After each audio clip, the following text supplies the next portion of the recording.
வணக்கம் சார். இந்த ப்ராப்பர்ட்டி வந்து தஞ்சாவூர் மாவட்டம் வரும் சார். தஞ்சாவூரில் வந்து ஈஸ்வரர் பஸ் ஸ்டாப்லேருந்து அதிகபட்சம் ஒரு 7.5 கிலோமீட்டர் வரும். பார்க்க போகிற ப்ராப்பர்ட்டி வந்து ஒரு விவசாய நிலம் சார். இது நியரஸ்ட் ரயில்வே ஸ்டேஷன் வந்து ஆலக்குடி ரயில்வே ஸ்டேஷன் சார். தஞ்சாவூர்லேருந்து திருச்சி போகிற ரோட்டில் ஆலக்குடி ரயில்வே ஸ்டேஷன் அதிகபட்சம் ஒரு 1.5 கிலோமீட்டர் வரும். இந்த ப்ராப்பர்ட்டி ஃபுல் வீடியோ டீட்டெயிலாக நீங்கள் பார்க்குறோன்னா சரவண பொய்கை சார்.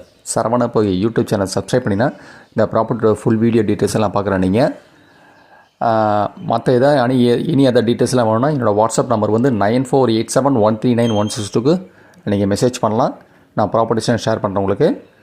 இது டோட்டல் ஏரியா வந்து 1 ஏக்கர் 18 சென்ட்டு. இது ஒரு ஏக்கரோட விலை வந்து 20 லட்ச ரூபா சார். இது பர் ஏக்கர் வந்து 20 lakhs. ஒரு ஏக்கரோட விலை வந்து 20 லட்ச ரூபா. தஞ்சாவூர் புது பஸ் ஸ்டாண்ட்லேருந்து இந்த ப்ராப்பர்ட்டிக்கு வந்து அதிகபட்சம் ஒரு 10 கிலோமீட்டர் வரும். ஒரு விவசாயம்னா தாரோட ப்ராப்பர்ட்டி இது. ஆலக்குடி ரயில்வே ஸ்டேஷன் அதிகபட்சம் ஒரு 1.5 கிலோமீட்டர் வரும். ஒரு ஏக்கர் 20 லட்ச ரூபா பர்